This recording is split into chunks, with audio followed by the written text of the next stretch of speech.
Welcome back, everybody. This is your Anime Degens BS Hour episode 50. Just crazy to me. 50 episodes. Congratulations, guys.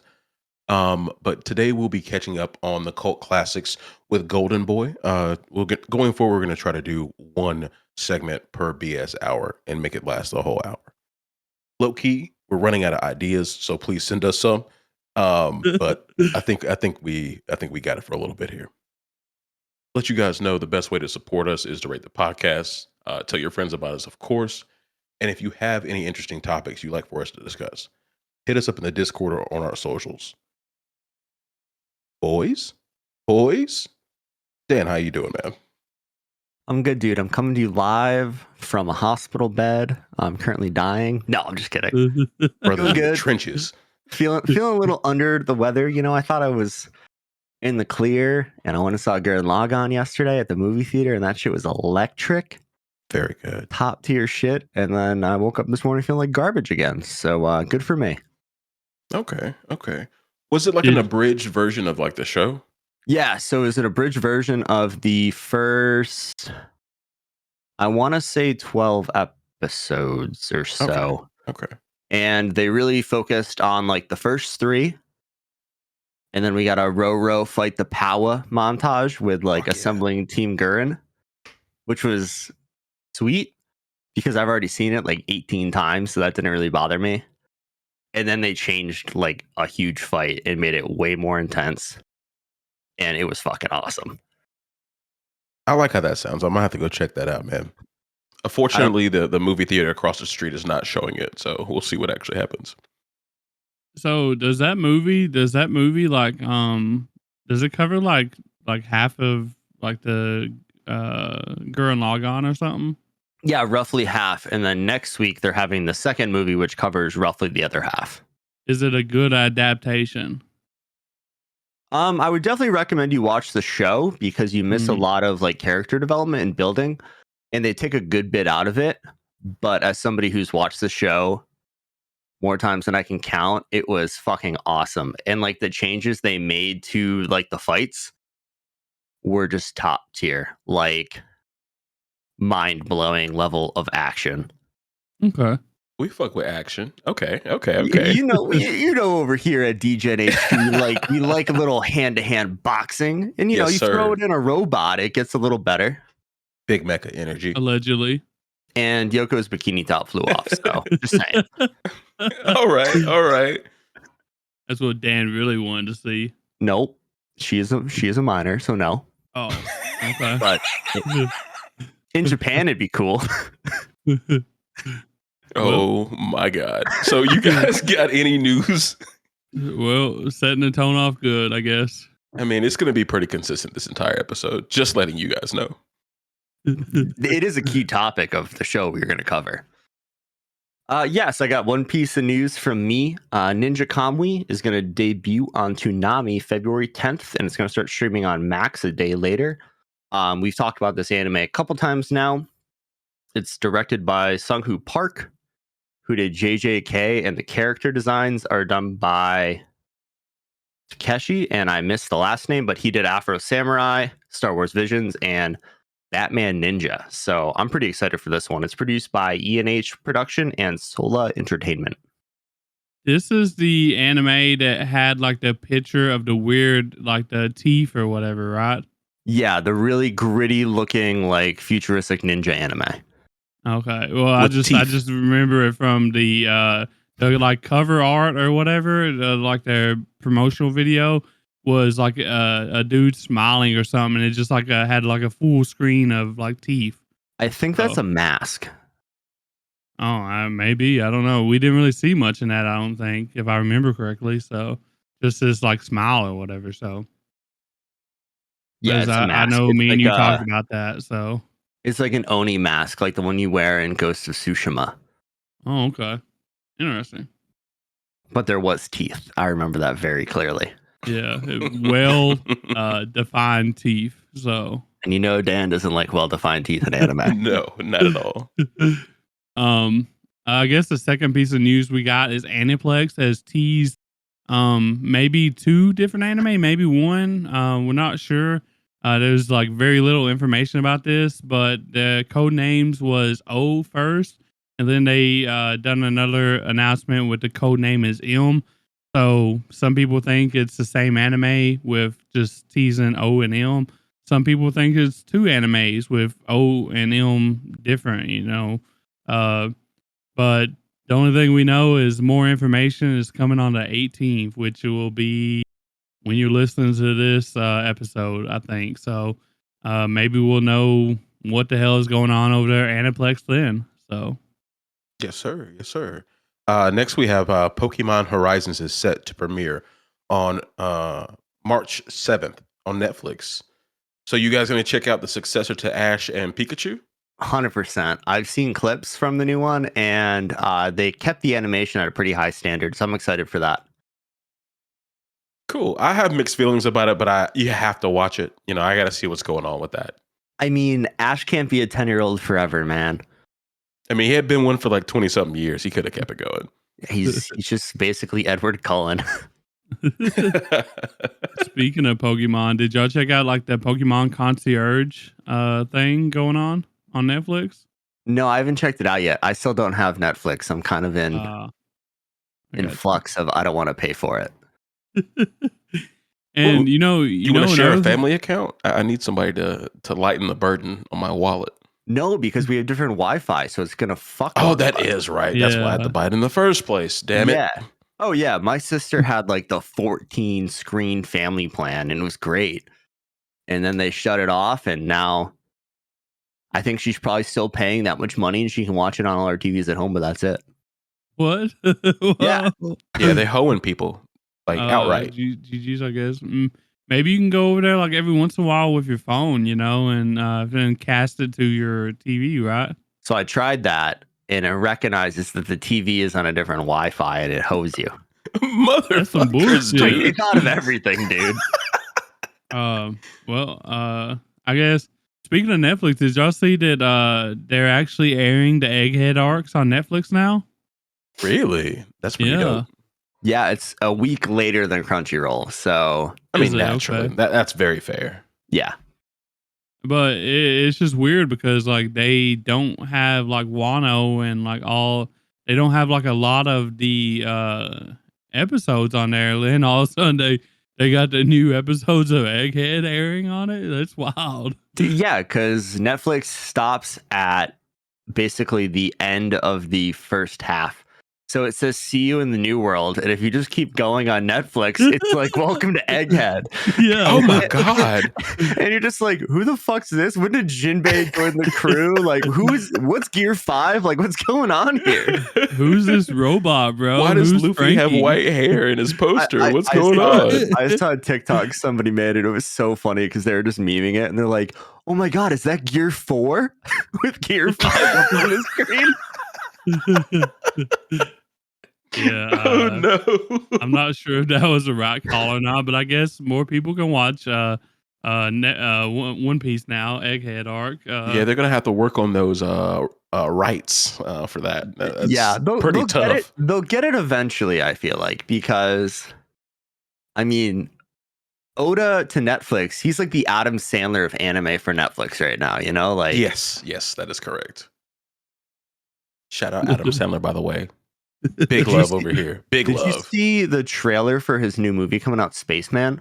No, I have seen it. Yes, yeah, I have. I was watching, I'm like, this is kind of weird. Is this gonna be a serious movie? And then there was a giant talking spider, and I was like, oh, okay. There we go. Serious. This is what I recognize. Yeah. I think it was creepy. It was, but I'm here for it. I didn't even know Adam Sandler was like making shit still, so. Oh yeah, no, he's got a deal with Netflix. He just makes oogobs of money to make whatever he wants. Adam Sandler's always working, even when he's playing basketball in those 2000 shorts. He's working. Hey, don't disrespect the man, dude. No, like I'm all with it, bro. That guy can clearly ball, dude. The And One Walmart shorts from 1998. Yes, sir. This is crazy.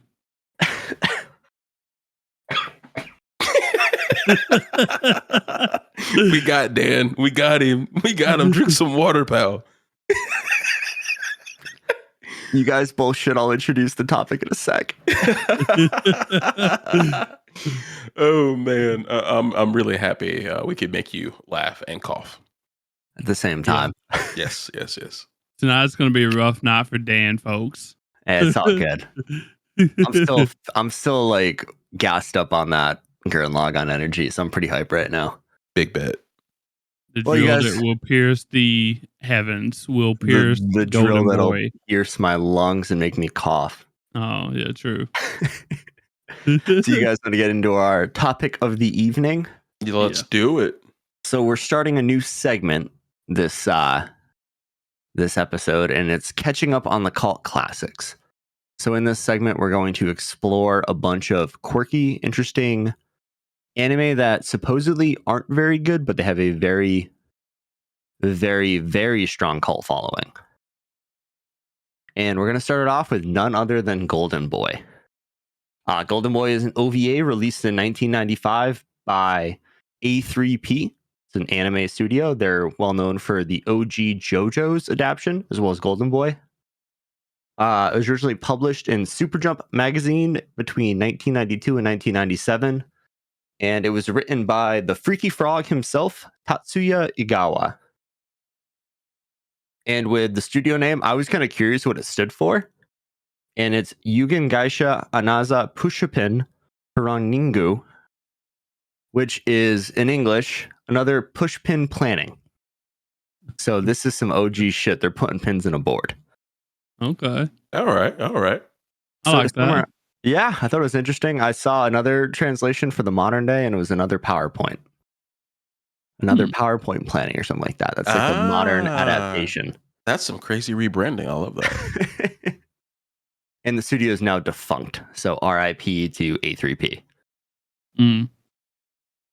So Golden Boy is the story of a college dropout named Kintaro Oe as he travels Japan, taking on odd jobs along the way. The story itself is full of humor, ecchi elements, and unexpected life lessons that draw the audience in. So, yeah. I'll get us started because I got a lot to get off my chest. And I need to breathe. Yes, let the man breathe a little bit. So guys, the first 10 minutes of this was a ride, right? We open up with a very sleek, very cool intro, especially I imagine for the 90s. That must have looked sick as fuck. And then a man almost gets hit by a car. We saw tits jiggle on screen for with no other movement for about 5 seconds. Peak. An old man got robbed by the Yakuza. And then lastly, in the last few moments of the first 10 minutes, we see a man hug and drink out of a bidet. The bidet of his quote unquote queen. Peak. What was going through y'all's mind the first 10 minutes? Because I was reeling. I was watching this in my living room out in the open. And I was like, I got to take this upstairs to my room. This is not going to work. I am so glad we picked this week to watch this because my wife was out of town and I could watch it on my 70-inch TV and see those titties jiggle in all their glory. I just realized something. I've only seen areola in anime when you guys tell me to watch something. I don't know what that says about you guys, but just say it. You know what? This was recommended to us by listeners. So somebody's a freaky frog. Actually, I think all the shows where we've seen areola have been recommended by listeners.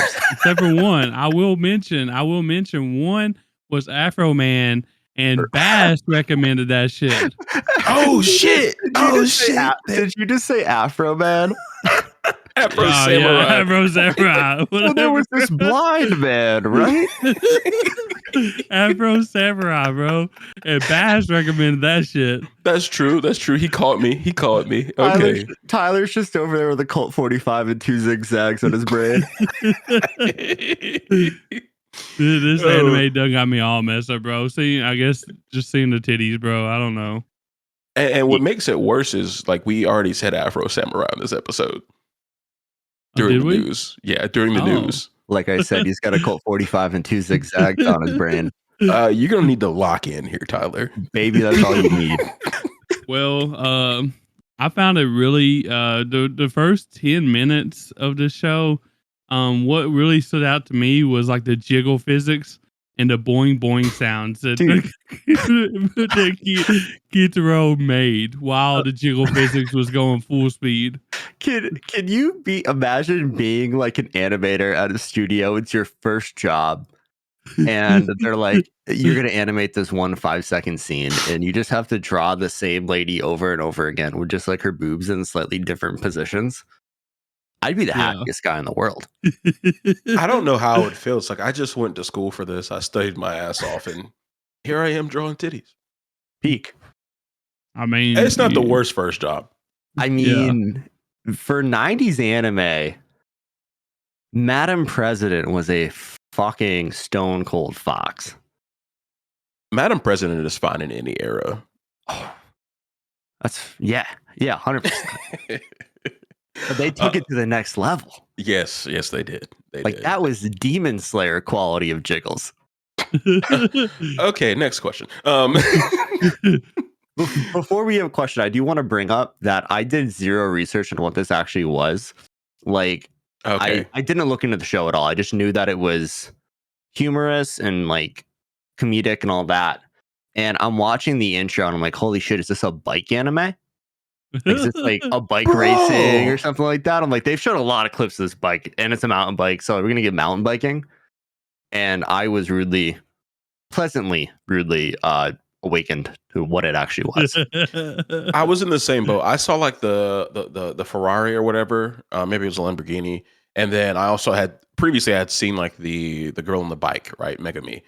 And I thought this was about racing, especially when I saw like the bike. I was like, okay, there's gonna be like different kinds of races. And that fell apart in minutes, mere minutes. But guys, one thing I should have known, and this should have tipped me off that it wasn't a racing anime. Crunchyroll had it marked as mature in red, and I didn't know it was an ecchi anime. Tyler, did you? No, like I said, like y'all said, the only thing I knew about this show going into is people said it was hilarious, and that it was old, and that all I'd ever seen about it was the main character, Kintaro, on his bike. And so, like, I went into it thinking that maybe it was like a college anime, with a dude that's on his bike, and it's just like his story of life that's funny. But yeah, it would. I mean, I guess it's kind of like that, but it's not. So yeah, and I had seen one scene from this on like TikTok or something like that with him racing the motorcycle babe in episode 5, but it was just the race and how ridiculous he was like during it. So like, Yes. I didn't put 2 and 2 together. Yeah, I had also seen the part where he was swimming, and I thought it still busted my sides. So, it was very, very funny. It was nuts. Titties aside, it was very funny. But another thing I want to ask you guys, I know some people don't like ecchi anime. Do you guys think that the humor and the actual story, the subplots, held up enough for people that don't like ecchi anime to watch this and be entertained? I don't know. Yeah, go for it, Tyler.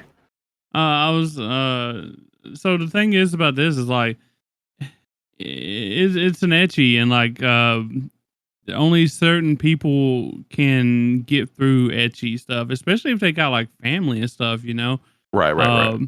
So like I'm sure that they could be entertained by this.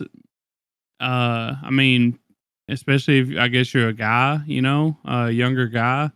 I say you probably could be entertained by this but I don't know. It feels like it's ecchi, you know what I mean? So yeah, I completely understand that. I don't normally like ecchi anime, and I thought this was like decent. Like you can't watch this around other people. Yeah. That's a no go. But like you can watch it with your boys. You can watch it with your boys, but like not your mom, not your mom, not your grandma. Probably no women. Probably. Hey, you never know. Any ladies, tell us what you feel about this in our Discord. We would love to hear about it. How it looks from your seat. But yeah, I thought it could be entertaining because I thought it was pretty good. But the story was decent. Kintaro was complicated. He's a complicated character. But yeah. Interesting shit. I definitely think that like if you like crude humor, you'll love this because it wasn't like ecchi just to be gross. It was all just part of the humor. That's what makes it okay to me, right? Um, that's what made it feel like more okay. It was part of the humor. It's just not there to be there. It's not ecchi just to be ecchi. It's part of everything. Plus, this is an adult cast. Yes, so it is. So that also helped me. We know the age of consent is very low in Japan, and I don't get down with that too much or at all, really. So this was good. This was good. But next question I want to ask you guys: did anybody watch it subbed? Because I watched it dubbed. Subbed here. Okay. You watched it subbed? Yeah. Oh, how was it? So I tried to watch it dubbed, but I had some issues with it. Like it sounded like when I was trying to watch it dubbed, I couldn't make out some of the words clearly. It felt like muffled at times. Like in the first couple minutes when he runs into the garbage thing after Mrs. President or whatever knocks him over or whatever. He gets up and he says something like, "Oh, I probably shouldn't ride and listen to my Walkman," or something like that.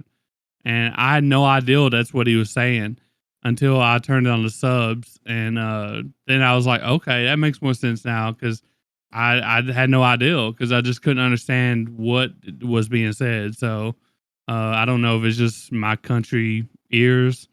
I'm used to the slow talking, or something. I'm not sure, but They did talk I really fast. enjoyed it subbed. So I tried my best with dubbed. I think it sounded good. It's just that I just couldn't understand what things, sometimes what things was said clearly. So Gotcha. Yeah, I'm like a firm believer that comedy just comes across better in your native tongue. Like it's easier to pick up on the nuances of a joke and things like that. And I did a lot of like, digging on Reddit and stuff like that for this after I watched a few episodes, and everybody recommended watching it dubbed. So I'm surprised. Yeah. I think if it wasn't for us talking about it on the podcast, I would have stuck with it dubbed.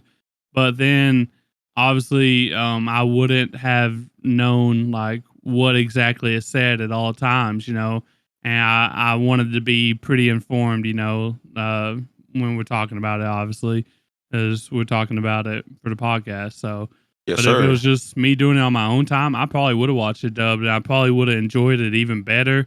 But I probably wouldn't have been able to know about 10% of what was said. So Yeah. As a Southern man myself, Tyler, they were talking very fucking fast. If I hadn't lived in the Northeast for 4 years, I think I would have had problems with it. Because there were moments where I had to rewind. I was like, what did they say? So yeah. I definitely understand not being used to how fast people talk. This is a quick sidebar, and I'm looking at you, Crunchyroll. Can you fucking put it dubbed Exactly. subtitles in? Because I was trying to watch, Thank you. I just started like the Fate series, and I was like, I'm just gonna watch it dubbed. Like, I don't know if I'm like, I've heard this is good, but like, I'm not trying to like focus up too much right now. Mm-hmm. And I put it in dubbed, and I would put subtitles on so I could just, like I watch everything with subtitles at this point. Anime has ruined me, and I couldn't have an option for it. I got pissed and turned it off. Yeah, and that's the thing. Like, I would 100% watch this dub for the podcast if they would have subtitles. Because I checked, I was like, "What does this have subtitles for dubbed?" Then I can get past like especially the names. Like the names are always hard and dubbed. Like you don't really know what they're saying, mostly, Mm-hmm. and like I just want to know I want to know for sure what they're saying sometimes. So, That's and fair. dubbed is where that happens. I mean, if subtitles is where that happens, and like Dan said, animes ruined me. Like I watch subtitles on everything now. So Okay, yeah, I'm the exact opposite. Like I don't like watching things with subtitles because I just stare at the bottom of the screen and I like don't look at the rest of the screen the whole time. So like if our like family sits down and like watches a movie, I'm like, please turn off the subtitles. Huh. Yeah, I just have a hard time taking my eyes off the bottom of the screen once they turn on. I feel like after all the anime you've watched, you'd get pretty good at doing both. You know what? It's I guess it's just a reflex now. But I did try the subbed for the first episode of my rewatch. I did end up rewatching it, Tyler. And the subtitles were yellow, and I was like, "Ew, gross." And I turned it back on the dub. But yeah, I think comedy is best in English, and I thought this was a really good dub, actually. Yeah, the yellow subtitles is a little bit different, but that's not the first time I've seen them. I think Hulu and High Dive does shit like that too. So depending on where you watch them at, like I'm pretty I don't sure think Hulu on the not Hulu. It's a Prime thought Video Hulu- that does them. But Okay, I was gonna say, I thought Hulu, you Hulu can did the change. You can Yeah. change the captions. yeah, I'm pretty sure Hulu. If I watch Hulu on my computer, I think it's got yellow shit on it, and Really? then Okay. sometimes when you're watching on the seas, they'll have yellow subtitles too sometimes. So Gotcha. Yeah, Um, I've only seen it on Prime Video, but okay, they're yeah. highly customizable. You can do like a border around them and Yeah. whatnot. But yeah, I kind of touched on the complicated character that is Kintaro, but like a lot happened in the first episode, and like what were your first thoughts about this dude? Like he seemed very complicated to me. I don't want to put any words in your mouth, so I'll let y'all take it. I thought he was a very relatable character. Sir, I Please, mean, what? no, he like elaborate. loves Quickly. He loves women. I mean, I don't Yes, know if he I'd does. He go, does. drink out of the bidet of my queen. That's a little much, but some If of it the was thoughts he Esdev? had going, she can step on me. I don't know about that. But I'm saying, like, just like a horned up young guy. Like, I mean, sure, when you for were sure. like 23, 24, 25, like hitting the bars, you're like, that's like that's kind of how guys think, it was kind of relatable. And, he's just trying to make his way through life. Yeah. And once we got to the end and it started talking about him, I mean, it's a spoiler, but not like a major spoiler, that he was a law student who literally had his degree wrapped up and just left before he got the piece of paper just to travel and like experience life. Like, I thought that was really cool. And that's something that like I feel like would have been really cool to do. I mean, I would have taken the piece of paper I just paid all that money for. For sure. But taking like a little sabbatical to go, like travel and all that, that'd be really cool. Yeah, he was really complicated for me. Like you said, like he did like something pretty cool, like leaving school. Like you said, should have gotten the piece of paper, but like just going to explore and like meet people and get actual life experience before you become a lawyer. That's dope. Drinking at the toilet, hugging toilets, not so dope. I mean, Wearing bras in the women's locker room, not so dope. But like you gotta learn. He's a yeah. He's a I'm sure Renaissance man. I'm sure like most like boys are like demons, ages 17 to like 22. Yeah, like we're just horn dogs for some reason. He's a Renaissance man. Oh, Renaissance man is wild. Okay. What about you, Tyler? Yeah, I mean, I'm thinking like the same as Dan. Like this dude's he's just horny. Like he's just horny. He's just down bad. Like he's just trying to get it where he can get it. You know what I mean? So, but I really enjoyed that he's even though he is horny and down bad and really has eyes only for certain parts. All that good stuff. He's a man of culture. Yeah, he's still pretty respectable though, for the most part. So, Yeah, if you just met him on the street, he'd be a very respectable person.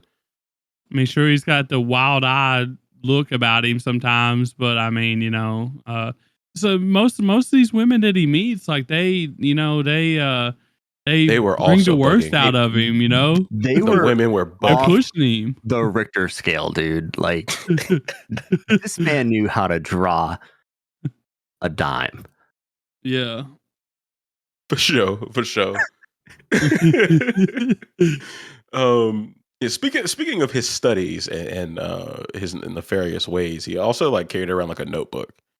And we saw him withdraw, he had drew women in the Notebook. Like, what else do you guys think he fucking keeps in there? Like, I was so concerned about this Notebook the entire show.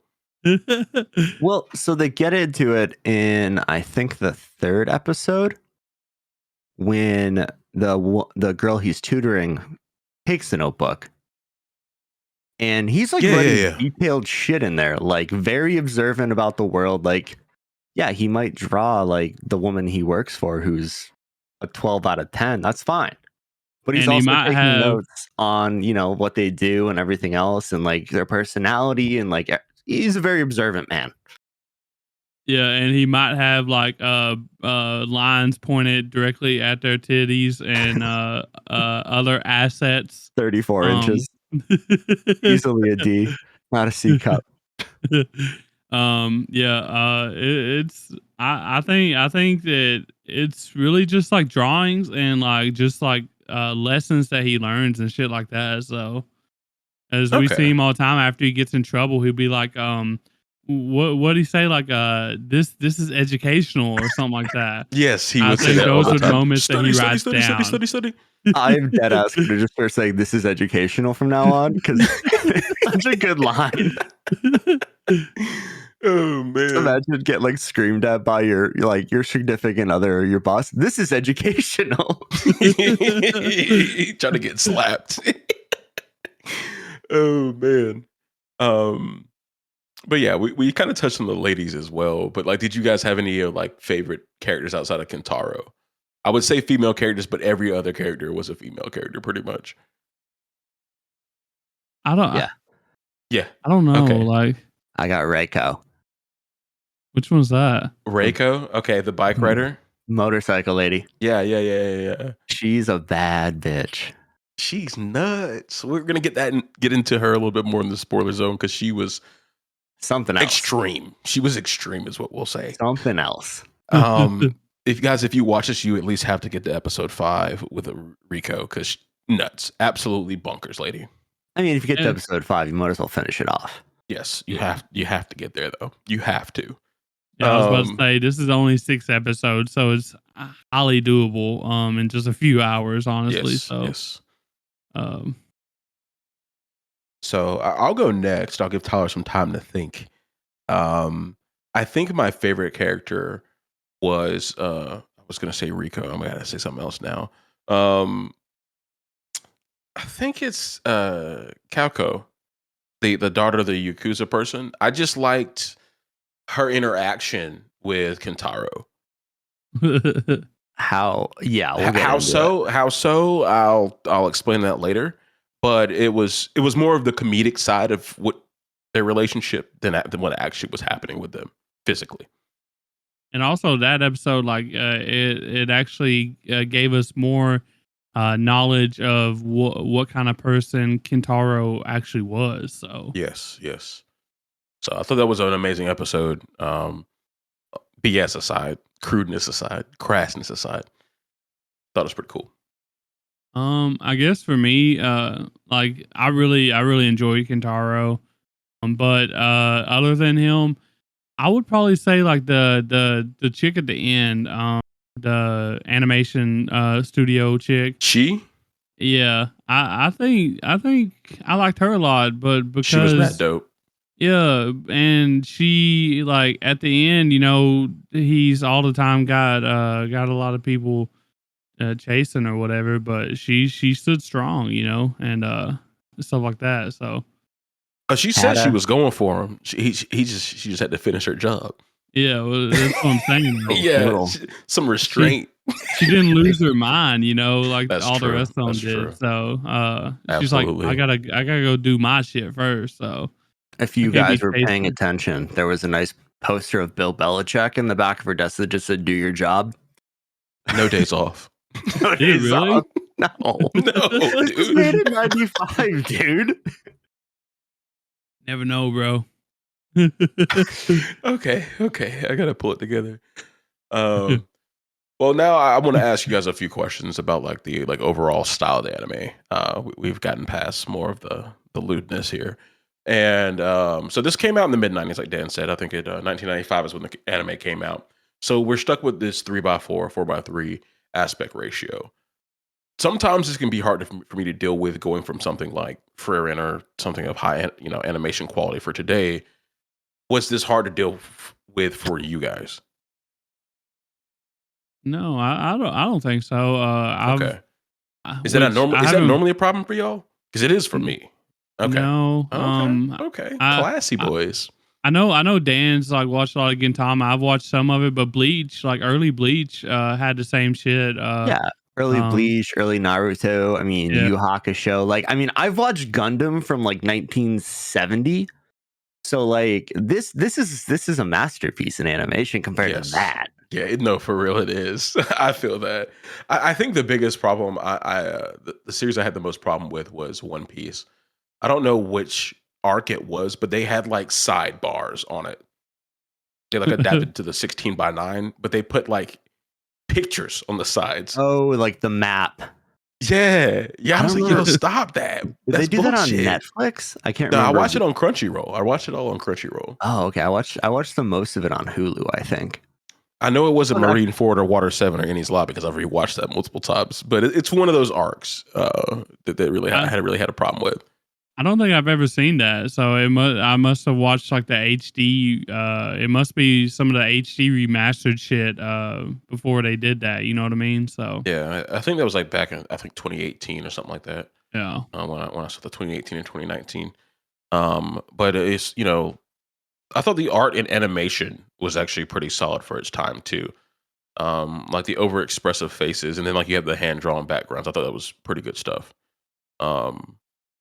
Kind of when I was watching it, fast forwarded like 1.25 speed, there was kind of some tearing going on, and that was a little bit of a problem for me. But other than that, I thought it was pretty cool. Good animation. Yeah, definitely, man. One thing with this is that since it was an OVA, they had their budget set in stone before they made it. So I think they did a good job dispersing it because every episode had the same caliber of animation, which I liked. It wasn't like all over the place. Like one episode was really well animated, and they really focused on animating the important parts. Yeah, the jiggles. Yes, the jiggle physics were ahead of their time, I must say. And to anyone watching this on YouTube right now, we apologize for Tyler's camera struggles. Oh, he's back. Oh my God, what happened? And brother? I'm going to use this different as camera. He's using his doggy camera. Hey, and I'm going to use this. Get them tissues off that desk, boy. I'm joking. There ain't no tissues on this desk. You should go watch us on YouTube to make sure there's no tissues on his desk because Bass might be lying to you. Right next to the lotion. That's just from watching Golden Boy, man. I can't blame him. Oh man. And Dan, I know you don't like individual teeth in anime. We already talked about this too. Were you bothered? No, because they used it as like a comedic face. Like it wasn't scary teeth. Like I don't like when they're like creepy teeth. Like this was, I mean, they were creepy, but in a different kind of fashion. Funny creepy, I guess. Yeah, like horned up creepy, like funny creepy. Cool, I will say though that like the animation for this show, I feel like a lot of the other shows from around this time, most of them did it better though, kind of. In some ways, like the older Bleach, like the older Gintama, it seemed like even like Perfect Blue, stuff like that. Like it seemed like it was better animated. Than this, you're comparing feature films and the OVAs. top 3 animation, like top 5 animes of the time, which were also, I mean, Bleach was done in like the early 2000s, so that's not even like necessary. So was Gintama. That's like 10 years after this. Yeah. But I mentioned earlier, this was an OVA. They had a set dirt cheap budget and they made it work. So I thought it was pretty good for what they did. Yeah, I can agree with that. I mean, the source material really only even had like 10 volumes. So they weren't going to throw like a bunch of money at it. But I thought it was good for what it was. Yeah. And then we also had like the episodic style. Instead of like having episode 2 build on episode 1 and so on and so forth, we had like the separate, almost standalone episodes, kind of like Cowboy Bebop, right? There's a story going on, but you get these individual episodes that are themed. I personally enjoy when writers, storytellers can kind of do that, but still make it cohesive in a way. What is what is y'all's opinion on that certain style, like Golden Boy and like what Cowboy Bebop bring to the table? Yeah, I think it's interesting that it's episodic, that like if you missed an episode, it wouldn't be the end of the world until the last episode where they wrapped it all up together. Yes. So like I thought it was cool the way they did it. I don't mind episodic, like separate stories at all. And with like a story like this, I think it really shined in that aspect. Ja feel. And it kind of gives go ahead. Sorry. I was just gonna say, definitely. I think it's just about like a certain anime. Like certain anime it fits, and certain anime it doesn't. But this one it fit really well. I don't think that it would have been as good if it wasn't in episodic form, because they was able, in order to do the episode with doing the episodic, they was able to like insert the time skips. At the end of the episodes, time skips, and then move on to a different place, which made his story even better, kind of, you know what I mean? So, yeah, I mean, with this especially, if we followed him every second of the story, oh god, we would have had about 8 episodes of him riding a fucking bike. For sure. Plus, it kept shit fresh, you know what I mean? So, right, what's gonna happen on this episode? What the hell am I in for? Love the Odd Jobs. Yeah, it was a really interesting way to tell a story. I think it was pretty well done. But on our reviews, in our time doing this podcast, I always ask you guys this, and I must. Did you see any underlying themes here? And I'm not even going to say what I was going to say. that underlying theme. Yes. I mean, do you want to go first, Dan, or you and me? Yeah, I mean, I don't want to say it's kind of a weird thing to call like life lessons a theme, but that was really the underlying story of it. It was just like a coagulation of different life lessons, like put into an OVA, Yes, a lot of window dressing. Peak. Yeah, I definitely got like the life lesson part of it, and I thought that was pretty cool. And it was like this search for just like not like book knowledge, but like world experience, and like kind of telling you how important that is in a way was really cool. So I think it's easy to get kind of like wrapped up in all the things we're seeing, and to actually have a good message and with humor on top of that. I thought it was really impressive. Yeah, I think you could probably throw in like even though he's like a very smart person, but that doesn't really mean nothing if you're not having fun. And that was one thing he like tried to do, was to have fun. And I think you can also throw in there like there's always something else to learn out there, no matter how smart you are. I think show showed those 2 themes as well. So can't agree. I vouch. And then like with kind of like just one more thing regarding this topic, my mind just went blank. Oh my god. He always like left like whatever place or job he was at in a better state than when he found it. And I thought that was really powerful. He was actually a good dude. Outside of like all the comedy bits of it. Whether it's filling in for somebody at the job, helping fix something that he broke himself, he always put forth his best effort. So really cool shit. Now, this question: would you guys like to see this remade, and can it even be remade in this time and day? It is perfect in every way, shape, and form the way it is, and there is no way in hell this could be reanimated in today's world. And if it was, it wouldn't be on Crunchyroll. Hell no. That's straight to High Dive. No, High Dive won't put that on there. Yes, High Dive will. What do you mean? Have you seen the shit that's on there right now? It's Straight to the hub. uncensored. Straight to the hub. It's oh my god. No, I guess it can go on high dive. Like the gushing over magical girls or whatever. It's an uncensored ecchi. So this is what Kriegs is posting on Twitter. That's what's messing up my timeline. That's what's messing up my timeline. Kriegs, boy. Oh my god, boy. So I think this show would actually do much better in today's society, because like back then anime, it was like looked down upon to begin with, and then you got shows like that, it was looked down on even more, right? So now ecchi is like you got things like Rent a Girlfriend out there, and you got these shows that's showing on High Dive right now, whatever, like High School DxD, all this shit. Like this show would thrive in today's like anime culture for the like young men if it got like a animation or like a remake plus a continuation probably, because the manga kept on going or whatever. I really do think it would go. I think it would do way better, honestly, in today's world. But like, I think the fact that it was drawn by hand and everything else is what makes it so great. Like CGI jiggles aren't nearly as good as we got. But they can still do that, right? They can still.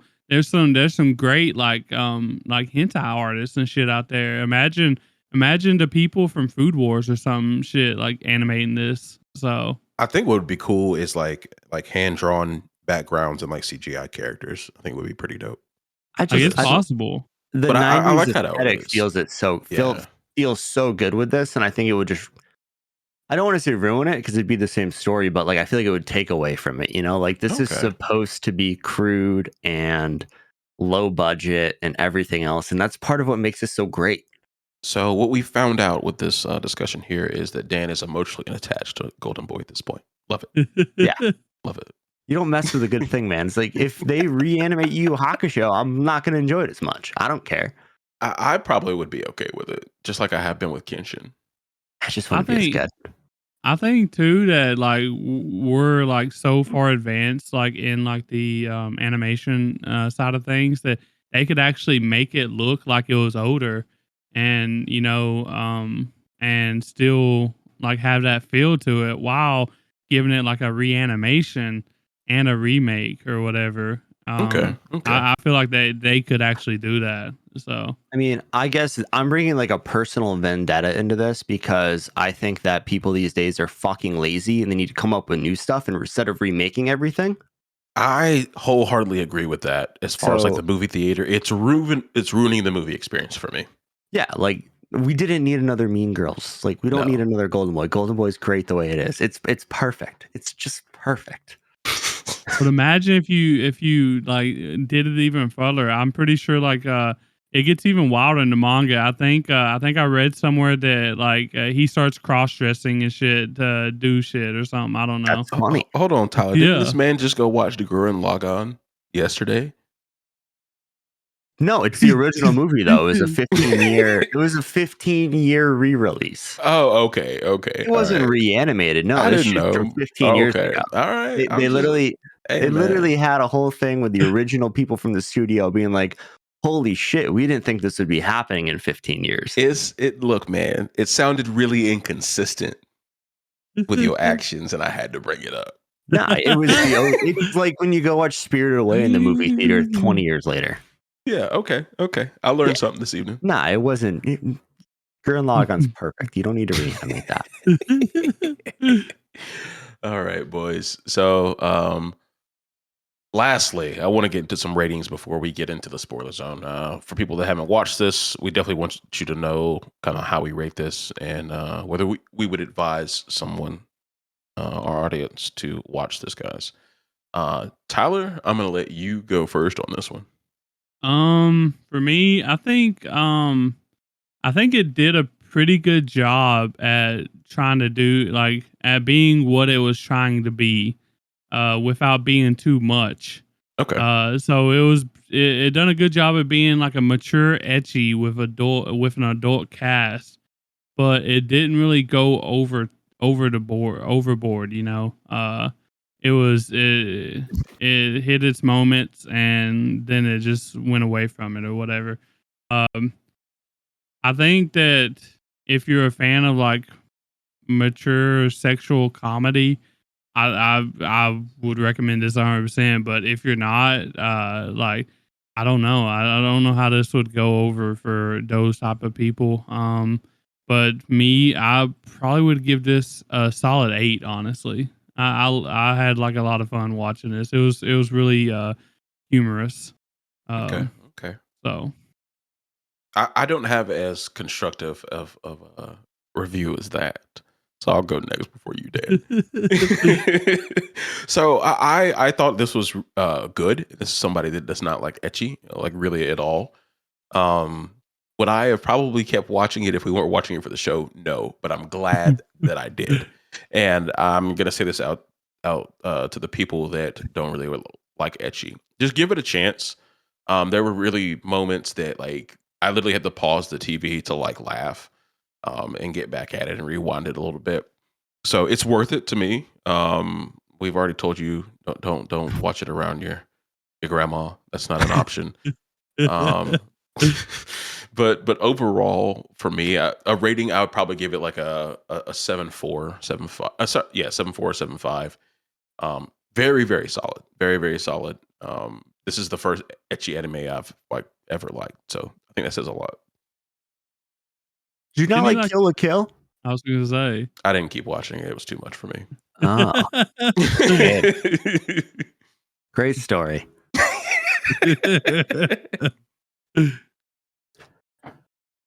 Okay, Well, so Dan, so I'm giving it 2 ratings because I'm we're starting a new segment here, catching up on the cult classics. So I'm going to give it a cult classic rating, and then like a standard rating because I think that's the right way to do it. Okay.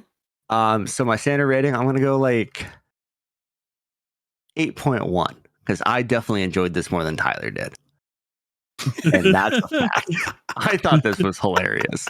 Like, I have such a special place in my heart for like late 90s raunchy comedies, back when comedies could be raunchy and not like you have to use different like language nowadays. Yeah, you have to like, do things differently. Yeah, I mean, like, is it the Frank or the Beans when Ben Stiller's in a bathroom with his freaking junk wrapped up in a zipper like before prom? Like, that is peak Dan humor. Like, that is the funniest shit ever. Something About Mary is a great movie. Like, I love that shit. I eat it up. It's phenomenal, actually. Yes. So like, I loved it. I'm 8.1, but like as a cult classic, like this is not like anything I would recommend to somebody unless they were looking for something weird. And on that scale, I'm giving like a 9.3. Okay, cult classic rating. I can give it a high 8. Yeah, I definitely agree with that.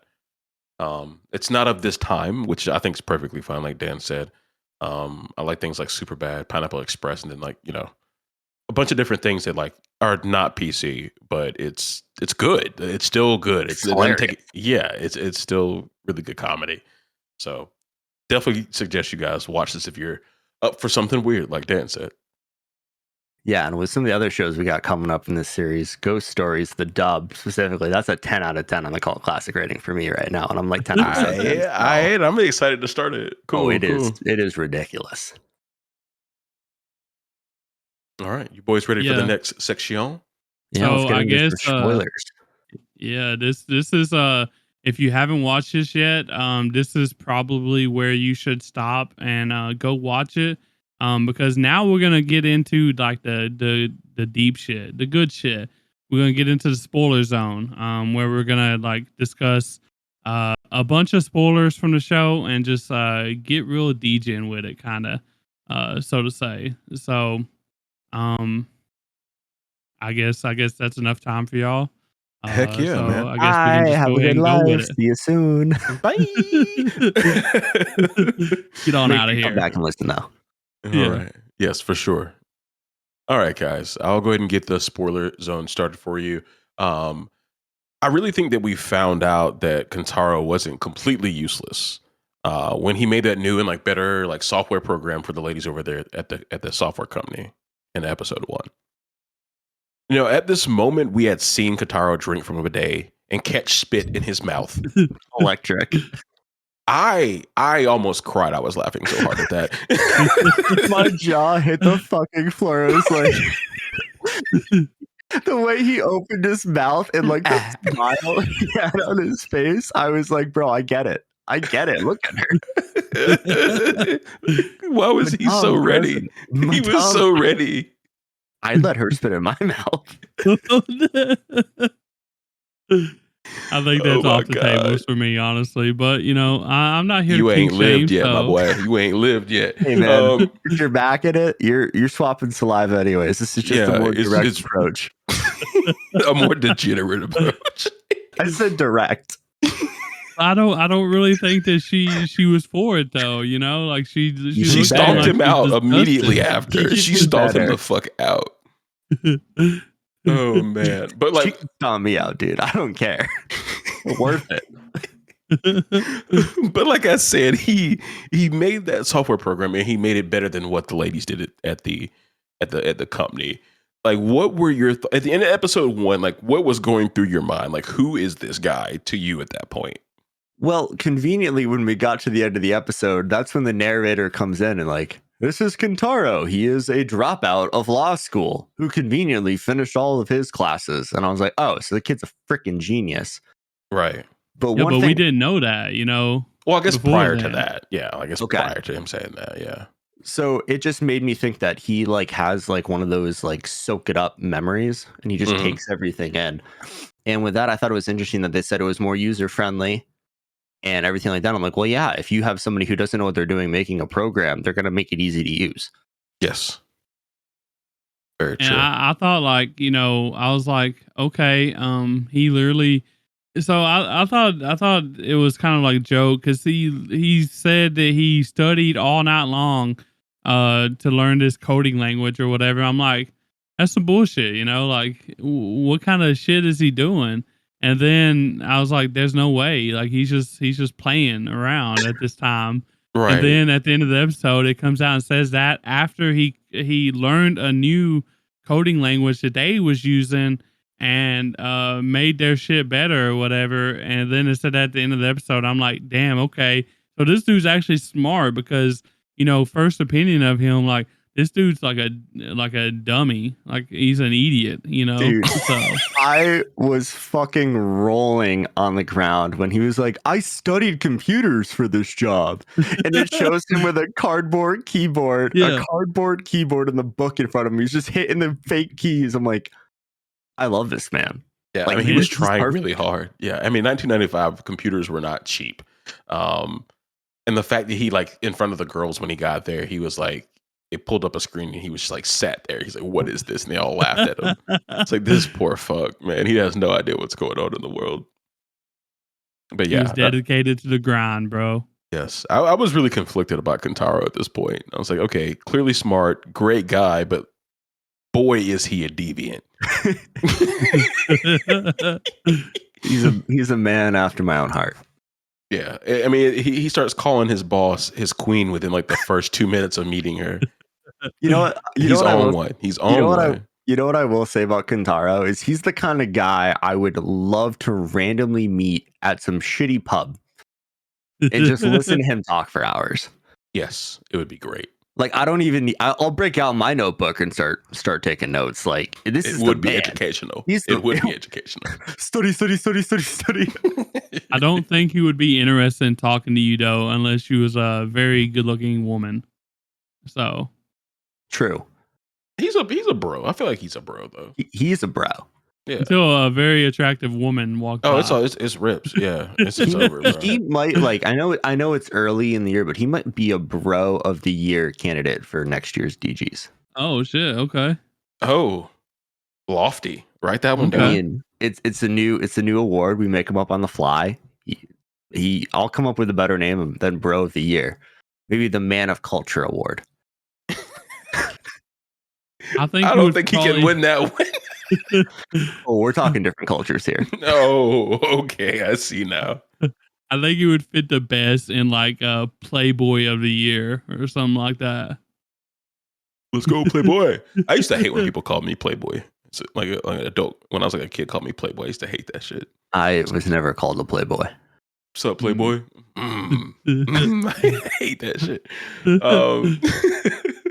But my next question for you dudes is like, so were some of the more like sexual and suggestive parts of this story, like, were they done well? Were they done in good taste at times?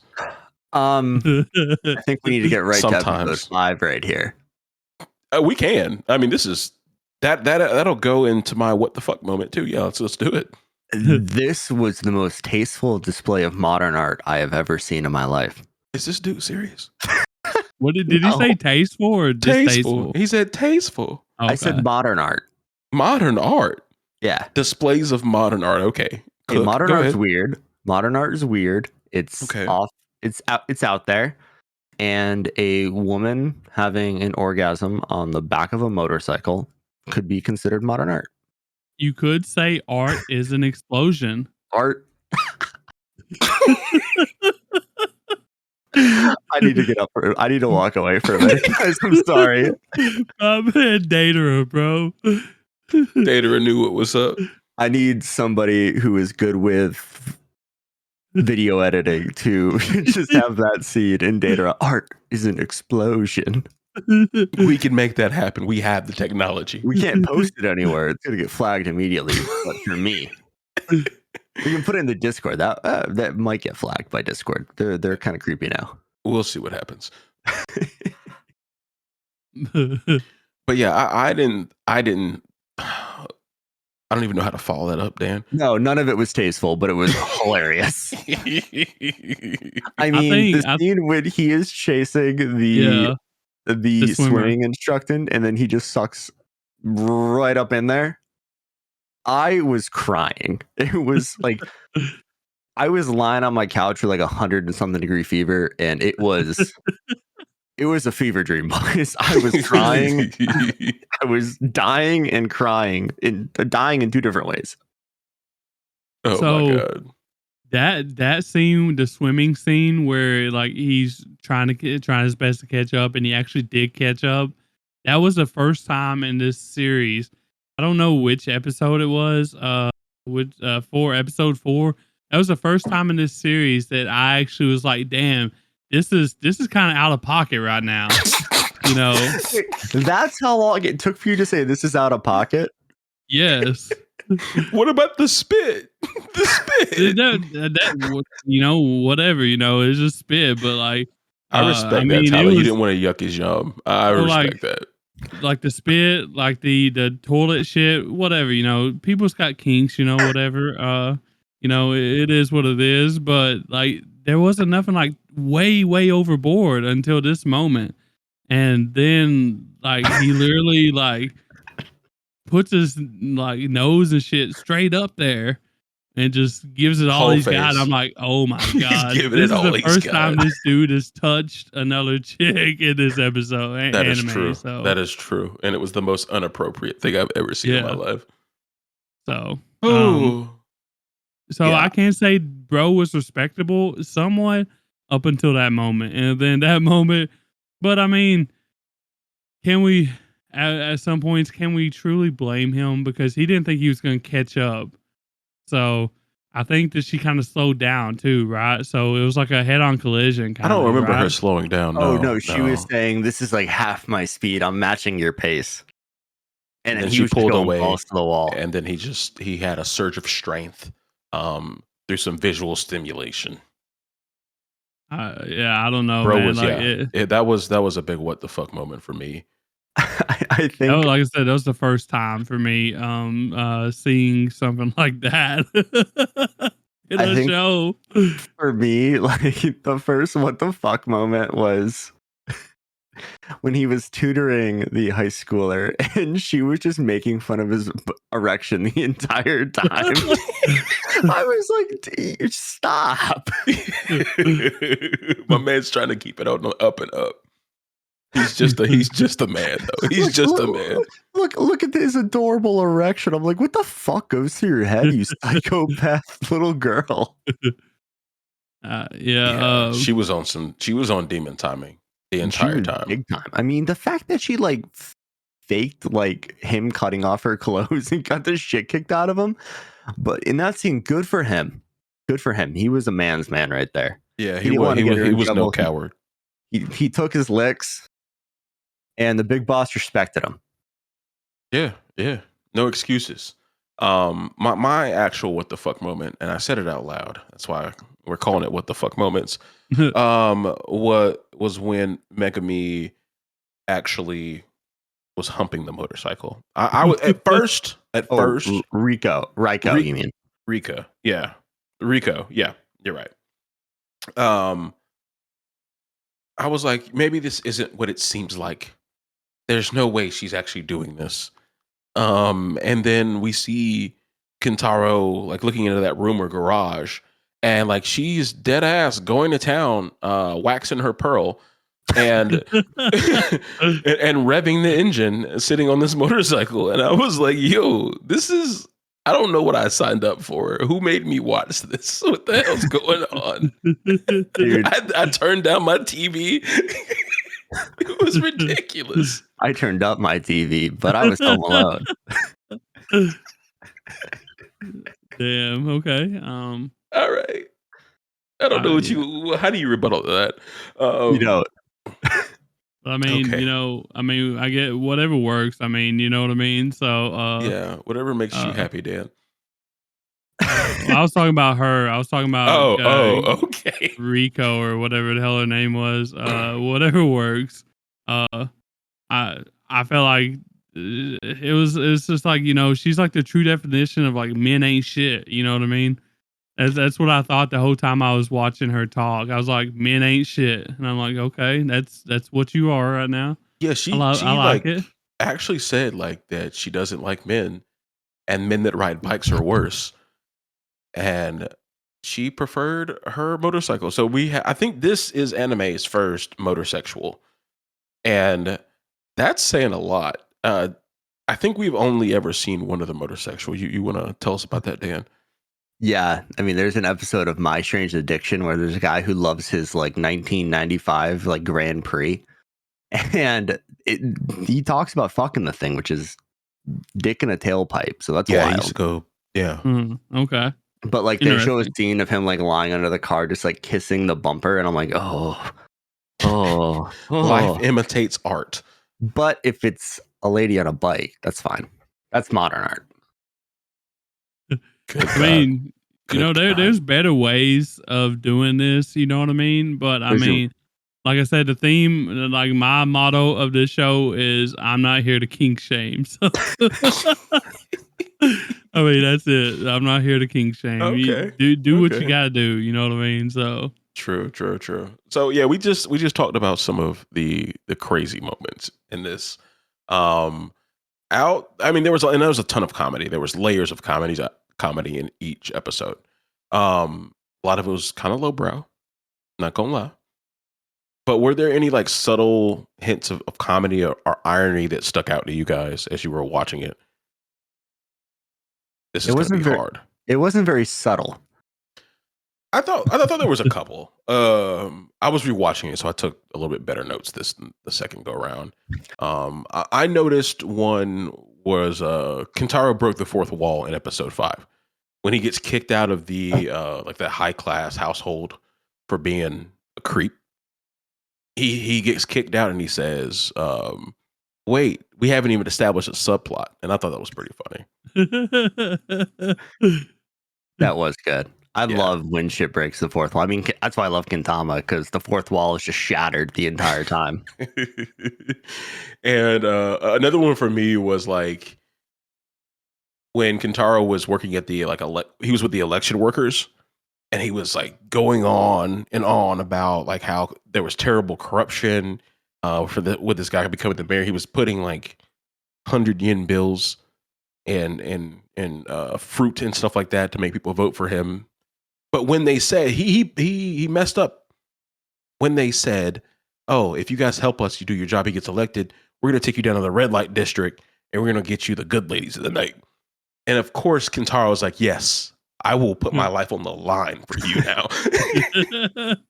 so there were some subtle things in there. You just had to like, I think the second rewatch helped me out with that. I did just think of it wasn't necessarily subtle, but it was in the first episode, and it was when he told Madam President that he spent all the money. And they showed like a montage of like him having a really good time, like getting ladies of the night, getting, all that. Right. And I thought that's what actually happened at the time. And I was like, good for him. He did it right. But it turns out that he actually gave the money to the owners of a bike shop who were getting, like Bass mentioned, like held up by the Yakuza and all that. And that was actually all in Madam President's mind. So I thought that was kind of subtle. And I thought it was a really cool transition to show that Kintaro is actually a really good dude. Yes. I found like quite a bit of this entertaining. The biggest thing though is the fact that like when he was feeling like cowardly or like if he needed motivation, like his key word was study. Study. That was that just made me laugh so many times. The fact that like he had like a custom boing thing for jiggle physics, like his journal, that shit was hilarious. Yeah, he did actually write boing down. Yes. There was one scene at the beginning when we thought he was nothing but like a walking horn dog. He was like, A is for kissing, B is for petting, C is for, and he was thinking like sex or something like, and I'm just thinking like, what the hell is he even like, where does he even get this at? What is petting? What's petting? In that situation? Well, when a mommy and a daddy love each other very much. I thought that's what C was. See, I thought C was sex. What is petting? Foreplay. Yes, the things you do before, yeah, that's petty. That's a weird word for that, but I mean, yeah, it is, but I knew what he meant. So to get us off of the mature side of this, I do want to say one of my favorite parts of the show was when Serious Kintaro came out, and homie looked straight out of like Dragon Ball Z. Yes, like, that was dope. Yes. And the first time they do this is when the bike shop is getting like robbed or not robbed. I mean, they borrowed money they couldn't pay it back. Shook down, yeah. And he goes full serious mode and he's walking up looking all tough. And then he goes and hides behind the wall and just starts taking notes. I was crying. I was like, holy shit, is he actually a badass? No, he's just here to study. Yes. And that was another moment for me where the subtle comedy came in. He's like, I didn't know the Yakuza quoted Buddhist proverbs. Dude, you're a fucking idiot. Like, you're a fucking idiot. And then he tried to quote it later and fucked it up. He did? I don't remember that. Yeah, he did. He tried to quote it to the people at the software company, and they're like, do you even know the proverb? Oh, yeah. That's right. That's wrong. Oh, my God. Oh, my God. Another thing I found really funny was his face, the expressions of his face. That just like made it so much funnier in moments. Yes. His face would get all screwed up, and they just went over the board. They over the top with facial expressions for Kintaro, and I loved it. I'm down for it. When he got his ass kicked too, they went in on the face. Yes. I mean, just bulging bruises. Yeah. Another was bulging. Pause. Hold up. These boys are on a roll.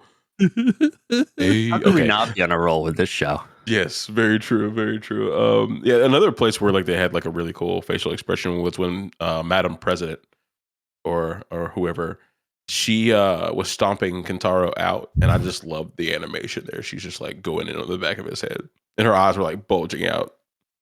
This man is like the literal definition of what Sanji is trying to be. Yes. Except Sanji doesn't have shit fall in his lap like Kintaro does. So by the end of it, Kintaro's got a freaking harem. Yeah. True. True. Speaking of that, like at the end, he like runs away after he gets done helping them with the movie, the anime movie. Like, what the fuck was he doing? Hey, Why man. run? You won, brother. He doesn't want to get held down. He wants to experience life. I'd be trying to get held down. I wouldn't have made it to episode fucking 6. I would have been done at episode 1. Madam President was in. She was in. He just didn't know it.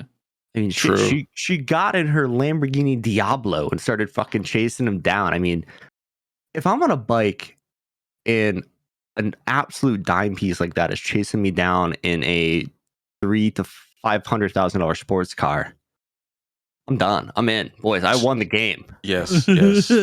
I would finally have my sugar mama. I would finally get to be a stay-at-home dad, and That's life what would be great. saying, bro. He had it all. But he's pure of something. Maybe not of heart, but something. You know, there might be something better on the horizon for him. True. Maybe this is just practice for him. He could have bagged an Olympian. Like, true. He could have had it all. Yeah, for sure. But I think Rico would have got me for real though. Rico. No shot. The motorcycle chick? Yeah, no shot. I would have been done right there. Yeah. You can dress me up like a motorcycle all you want, man. Do as you please. You can call him, was it BMO? Is that the name of the bike? BMO. You can call me BMO. I'm in. Hey, yo. I want to get a BMO t-shirt now. Very subtle anime reference.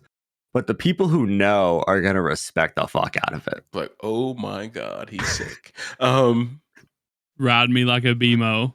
No, just brand on a t-shirt. It's gotta just be BMO. It's gotta. You don't want people looking it up.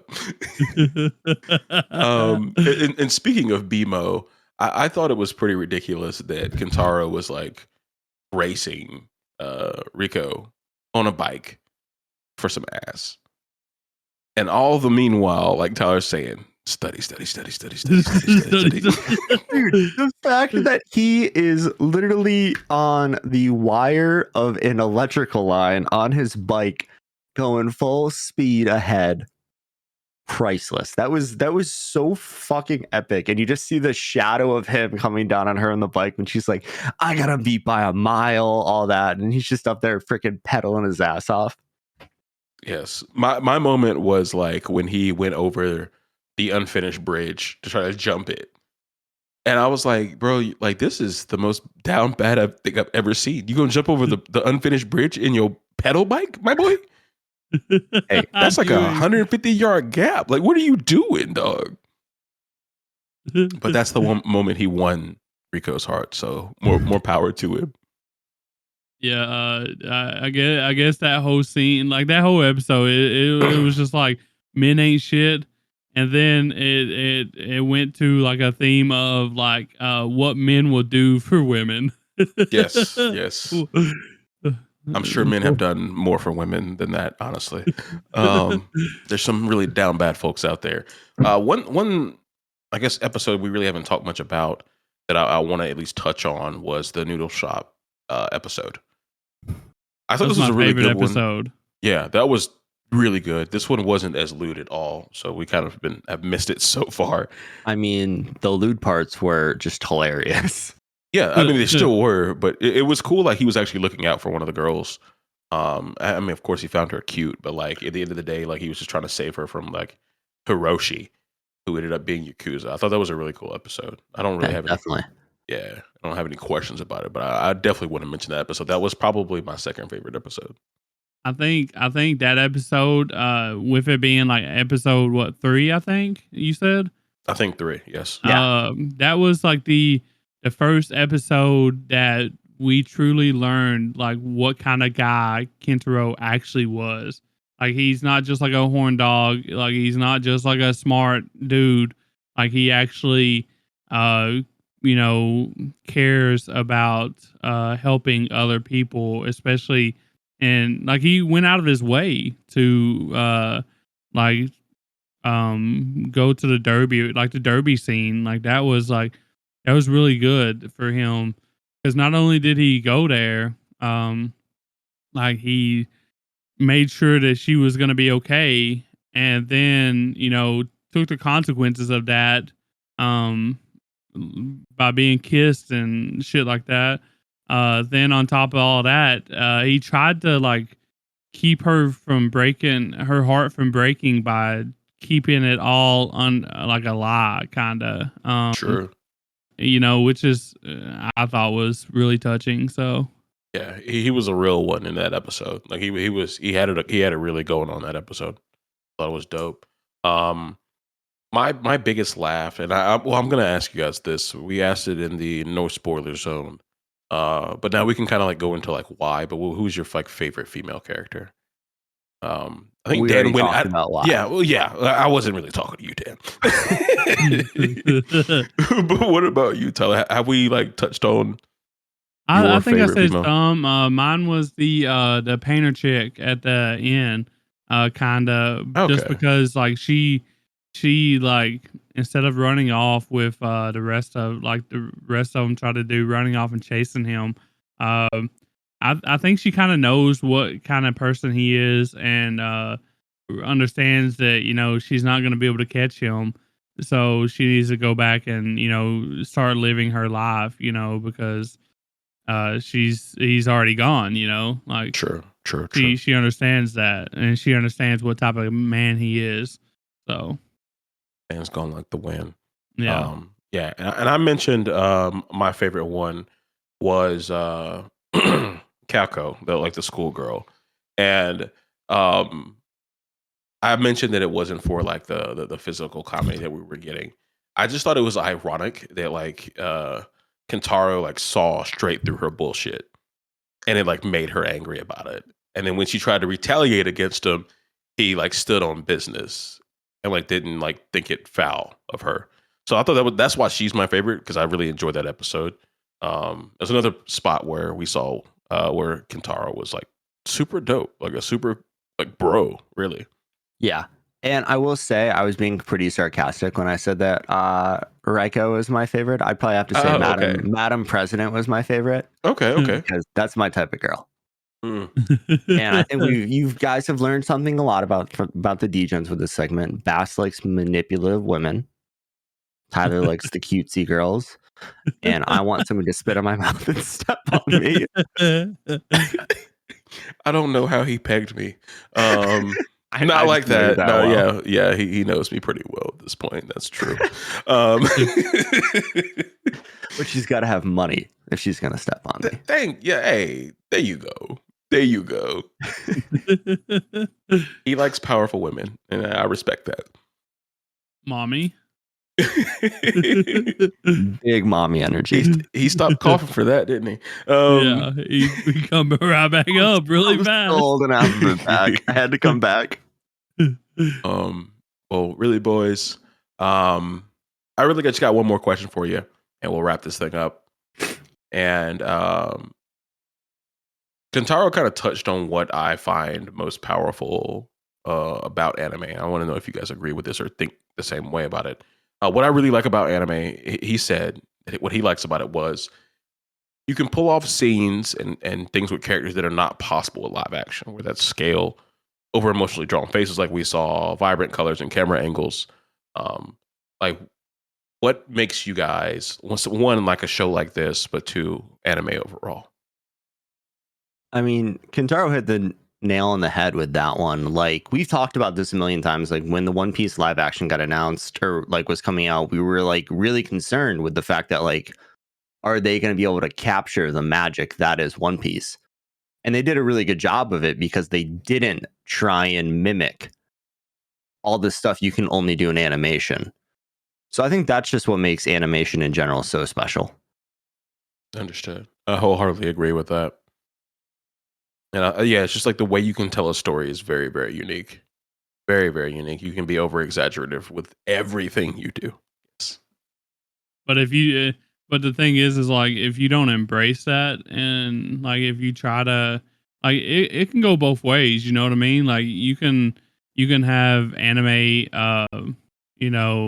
that tries to do it but don't do it well, or they don't do it and it ends up being super boring or stale. It's just all about like the execution, kind of. For sure. Okay. Cool, boys. Yeah. Well, that's all I had for y'all. I think we had a great discussion about this. We were fairly thorough, I'd say. Very thorough. But definitely Degen shit on this one. But I mean, 100%. What else could we do? Like this is Degen shit regardless. So, and I will say this is exactly why we went to one topic, because we just spent like an hour and a half bullshitting about Golden Boy. Yeah, we talked about it for longer than the actual runtime of the show. Really? No. It's 6 minutes. Each one's 20 episodes. 60 minutes. Oh, 2 hours. We almost made it, boys. Yeah, we almost made it. And Bass, we could have. Though. I think Bass was worried that that we wasn't gonna make it. I'm like, bro, we got this. We're the king of bullshit. We'll save our filler arc for another day. Okay, good. We're not running out of ideas yet. I'm glad. I'm pretty sure I got the closest to it. I said we was gonna make it an hour and a half. So, damn. Yeah, it was very close. Very close. He knows us. Oh, well, awesome, guys. Really hope you enjoyed our discussion about Golden Boy. I think all the Degens, hands down, recommend you check this out. It is an absolute treat. It's an oldie, but a goodie.